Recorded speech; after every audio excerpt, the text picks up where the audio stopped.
ओम शांति। 2 अप्रैल की बाबा की मुरली। मीठे बच्चे और संग तोड़ एक संग जोड़ो। भाई भाई की दृष्टि से देखो तो देह नहीं देखेंगे, दृष्टि बिगड़ेगी नहीं, वाणी में ताकत रहेंगी। एक संग जोड़ो, भाई भाई की दृष्टि से देखो तो देह नहीं देखेंगे, दृष्टि बिगड़ेगी नहीं, वाणी में ताकत रहेंगी। प्रश्न: बाप बच्चों का कर्जदार है या बच्चे बाप के? उत्तर: तुम बच्चे तो अधिकारी हो, बाप तुम्हारा कर्जदार है। तुम बच्चे दान देते हो तो तुम्हें 1 का 100 गुना बाप को देना पड़ता है। ईश्वर अर्थ तुम जो देते हो दूसरे जन्म में उसका रिटर्न मिलता है। तुम चावल मुट्ठी देकर विश्व का मालिक बनते तो तुम्हें कितना फिराक दिल होना चाहिए। मैंने बाबा को दिया, यह ख्याल भी कभी नहीं आना चाहिए। ओम शांति। म्यूजियम प्रदर्शनी में समझाना है कि यह है पुरुषोत्तम संगम युग। समझदार तो सिर्फ तुम ही हो, तो सबको कितना समझाना पड़ता है कि यह पुरुषोत्तम संगम युग है। सबसे जास्ती सर्विस स्थान है म्यूजियम, वहाँ बहुत आते हैं। अच्छे सर्विसेबल बच्चे कम हैं। सर्विस स्टेशन सब सेंटर्स हैं। दिल्ली में लिखा है स्पिरिचुअल म्यूजियम, इसका भी ठीक अर्थ नहीं निकलता है। बहुत लोग प्रश्न पूछते हैं, तुम भारत की क्या सेवा कर रहे हो? भगवानुवाच है ना, यह है फॉरेस्ट। तुम इस समय संगम पर हो, न हो फॉरेस्ट के न हो गार्डन के। अब गार्डन में जाने का पुरुषार्थ कर रहे हो। तुम इस रावण राज्य को राम राज्य बना रहे हो। तुमसे प्रश्न पूछते हैं, इतना खर्चा कहाँ से आया? बोलो, हम बीके ही करते हैं। राम राज्य की स्थापना हो रही है। तुम थोड़ा रोज आकर समझो कि हम क्या कर रहे हैं, हमारी एम ऑब्जेक्ट क्या है। वो लोग सॉवरेंटी तो मानते नहीं, इसलिए राजाओं की राजाई खत्म कर दी है। इस समय वो भी तमो प्रधान बन पड़े हैं, इसलिए अच्छे नहीं लगते। उन्हों का भी ड्रामा अनुसार दोष नहीं है। जो कुछ ड्रामा में होता है वह हम पार्ट बजाते हैं। कल्प कल्प बाप द्वारा स्थापना का यह पार्ट चलता है। खर्चा भी तुम बच्चे ही करते हो अपने लिए। श्रीमत पर अपना खर्चा कर अपने लिए सतयुगी राजधानी बना रहे हो और किसको पता भी नहीं है। तुम्हारा नाम मशहूर है अननोन वॉरियर्स। वास्तव में उस सेना में अननोन वॉरियर्स कोई होते नहीं हैं। सिपाही लोगों का रजिस्टर रहता है। ऐसा हो न सके जिसका नाम नंबर रजिस्टर में न हो। वास्तव में अननोन वॉरियर्स तुम हो। तुम्हारा कोई रजिस्टर में नाम नहीं, तुमको कोई हथियार पंवार नहीं, इसमें जिस्मानी हिंसा तो है नहीं। योग बल से तुम विश्व पर जीत पाते हो। ईश्वर सर्वशक्तिमान है ना, याद से तुम शक्ति ले रहे हो। सतो प्रधान बनने के लिए तुम बाप से योग लगा रहे हो। तुम सतो प्रधान बने तो राज्य भी सतो प्रधान चाहिए, सो तुम श्रीमत पर स्थापन करते हो। इनकॉग्निटो उसको कहा जाता है जो है परंतु देखने में न आए। तुम शिव बाबा को भी इन आँखों से देख नहीं सकते। तुम भी गुप्त तो शक्ति भी तुम गुप्त ले रहे हो। तुम समझते हो हम पतित से पावन बन रहे हैं और पावन में ही शक्ति होती है। तुम सतयुग में सब पावन होंगे। उनके ही 84 जन्मों की कहानी बाप बताते हैं। तुम बाप से शक्ति ले पवित्र बन, फिर पवित्र दुनिया में राज्य भाग्य करेंगे। बाहुबल से कभी कोई विश्व पर जीत पा न सके। यह है योग बल की बात। वो लड़ते हैं, राज्य तुम्हारे हाथ में आना है। बाप सर्वशक्तिवान है तो उनसे शक्ति मिलनी चाहिए। तुम बाप को और रचना के आदि मध्य अंत को भी जानते हो। तुम जानते हो हम ही स्वदर्शन चक्रधारी हैं। यह सबको स्मृति नहीं रहती है। तुम बच्चों को स्मृति रहनी चाहिए क्योंकि तुम बच्चों को ही यह नॉलेज मिलती है। बाहर वाले तो कोई समझ न सके, इसलिए सभा में बिठाया नहीं जाता। पतित पावन बाप को सब बुलाते हैं, परंतु अपने को पतित कोई समझते नहीं है। ऐसे ही गाते रहते हैं पतित पावन सीताराम। तुम सब हो ब्राइड्स, बाप है ब्राइड ग्रूम। वो आते ही हैं सर्व की सदगति करने। तुम बच्चों को श्रृंगार कराते हैं। तुमको डबल इंजन मिली है। रोल्स रॉयल्स में इंजन बहुत अच्छी होती है। बाप भी ऐसे हैं। कहते हैं पतित पावन आओ, हमको पावन बनाकर साथ ले जाओ। तुम सब शांत में बैठे हो, कोई झांझ आदि नहीं बजाते। तकलीफ की बात नहीं, चलते फिरते बाप को याद करते रहो। जो मिले उनको रास्ता बताते रहो।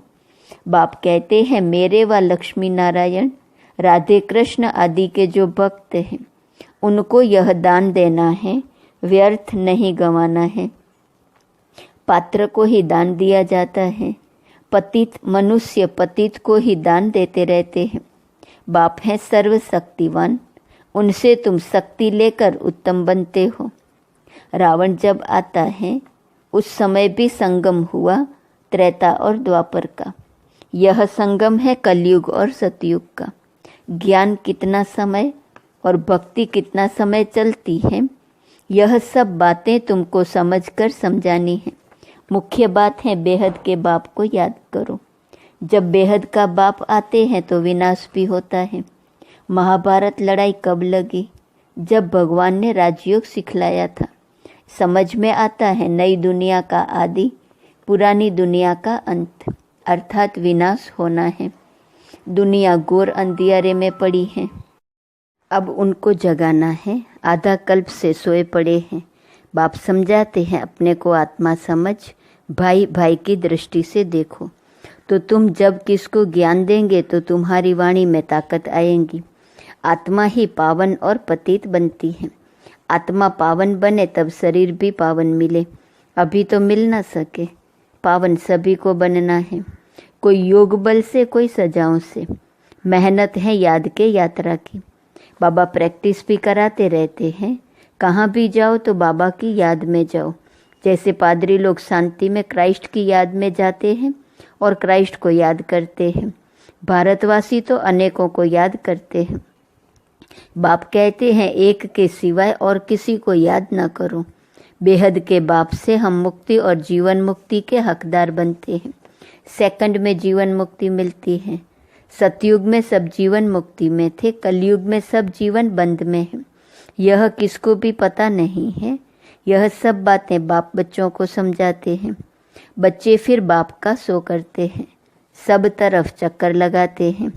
तुम्हारा फर्ज है मनुष्य मात्र को यह पैगाम देना कि यह पुरुषोत्तम संगम युग है। बेहद का बाप बेहद का वर्षा देने आया है। बाप कहते हैं मामे कम याद करो तो विकर्म विनाश होंगे, पाप कट जाएंगे। यह है सच्ची गीता जो बाप सिखलाते हैं। मनुष्य मत से गिरे हो, भगवान की मत से तुम वर्षा ले रहे हो। मूल बात है उठते बैठते चलते फिरते बाबा को याद करते रहो और परिचय देते रहो। बेज तो तुम्हारे पास है, फ्री देने में हर्जा नहीं है, परंतु पात्र देखकर। बाप बच्चों को उल्हना देते हैं कि तुम लौकिक बाप को याद करते हो और मुझ पारलौकिक बाप को भूल जाते हो। लज्जा नहीं आती? तुम ही पवित्र प्रवृत्ति मार्ग के गृहस्थ व्यवहार में थे, फिर अब बनना है। तुम हो भगवान के सौदागर। अपने अंदर देखो, बुद्धि कहाँ भटकती तो नहीं है। बाप को कितना समय याद किया। बाप कहते हैं और संग तोड़ एक संग जोड़ो, भूल नहीं करनी है। यह भी समझाया है भाई भाई की दृष्टि से देखो तो देह नहीं देखेंगे, दृष्टि बिगड़ेंगी नहीं। 3 बातें बाबा ने बताई ना। देह को नहीं देखेंगे, दृष्टि बिगड़ेंगी नहीं, वाणी में ताकत आएंगी। मंजिल है ना, यह ज्ञान अभी ही तुमको मिलता है। भाई भाई तो सब कहते हैं, मनुष्य कहते हैं ब्रदरहुड, यह तो ठीक है। परमपिता परमात्मा की हम संतान हैं, फिर यहाँ क्यों बैठे हो? बाप स्वर्ग की स्थापना करते हैं तो ऐसे ऐसे समझाते उन्नति को प्राप्त करते रहो। बाप को सर्विसेबल बच्चियाँ बहुत चाहिए। सेंटर्स खुलते जाते हैं। बच्चों को शौक है, समझते हैं बहुतों का कल्याण होगा, परंतु टीचर्स संभालने वाली भी अच्छी महारथी चाहिए। टीचर्स भी नंबरवार हैं। बाबा कहते हैं जहाँ लक्ष्मी नारायण का मंदिर हो, शिव का मंदिर हो, गंगा का कंठा हो, जहाँ बहुत भीड़ होती हो, वहाँ सर्विस करनी चाहिए। समझाओ, भगवान कहते हैं काम महाशत्रु है। तुम श्रीमत प्रमाण सर्विस करते रहो। यह तुम्हारा ईश्वरीय परिवार है। यहाँ 7 रोज भट्ठी में आकर परिवार के साथ रहते हो। तुम बच्चों को बहुत खुशी होनी चाहिए। बेहद का बाप जिससे तुम पद्मा पदम भाग्यशाली बनते हो। दुनिया जानती नहीं कि भगवान भी पढ़ा सकते हैं। यहाँ तुम पढ़ते हो तो तुमको कितनी खुशी होनी चाहिए। हम ऊंच से ऊंच जाने के लिए पढ़ रहे हैं। कितना फिराक दिल होना चाहिए। बाप के ऊपर तुम कर्ज चढ़ाते हो। ईश्वर अर्थ जो देते हो, दूसरे जन्म में इनका रिटर्न लेते हो ना। बाबा को तुमने सब कुछ दिया तो बाबा को भी सब कुछ देना पड़ेगा। मैंने बाबा को दिया, यह कभी ख्याल नहीं आना चाहिए। बहुतों के अंदर चलता है, हमने इतना दिया, हमारी खातिरी क्यों नहीं हुई। तुम चावल मुट्ठी देकर विश्व की बादशाही लेते हो। बाबा तो दाता है ना। राजाएं रॉयल होते हैं। पहले पहले जब मुलाकात होती है तो हम नजराना देते हैं। वे कभी हाथ में नहीं लेंगे, सेक्रेटरी तरफ इशारा करेंगे। तो शिव बाबा जो दाता है वह कैसे लेंगे। यह बेहद का बाप है ना। इनके आगे तुम नजराना रखते हो, परंतु बाबा तो रिटर्न में 100 गुना देंगे। तो मैंने दिया, यह ख्याल कभी नहीं आना चाहिए। हमेशा समझो हम तो लेते हैं। वहाँ तुम पदमपति बनेंगे। तुम प्रैक्टिकल में पद्मा पदम भाग्यशाली बनते हो। बहुत बच्चे फिराक दिल भी हैं तो कई मनहूस अर्थात कंजूस भी हैं। समझते ही नहीं है कि हम पद्मा पदम पति बनते हैं। हम बहुत सुखी बनते हैं। जब परमात्मा बाप गैरहाजिर है तो इनडायरेक्ट अल्पकाल के लिए फल देते हैं। जब हाजिर हैं तो 21 जन्म के लिए देते हैं। यह गाया हुआ है शिव बाबा का भंडारा भरपूर। देखो ढेर बच्चे हैं, किसको भी यह मालूम नहीं है कि कौन क्या देते हैं। बाप जाने और बाप की गोत्री अर्थात ब्रह्मा जाने। जिसमें बाप रहते हैं बिल्कुल साधारण। इस कारण बच्चे यहाँ से बाहर निकलते हैं तो वह नशा गुम हो जाता है। ज्ञान योग नहीं तो खिटखिट चलती रहती है। अच्छे अच्छे बच्चों को भी माया हरा देती है। माया बेमुख कर देती है। शिव बाबा जिसके पास तुम आते हो उनको तुम याद नहीं कर सकते हो। अंदर अथाह खुशी होनी चाहिए। वह दिन आया आज जिसके लिए कहते थे आप आएंगे तो हम आपके बनेंगे। भगवान आकर एडॉप्ट करते हैं तो कितना खुश नसीब कहेंगे। कितना खुशी में रहना चाहिए, परंतु माया खुशी गंवा देती है।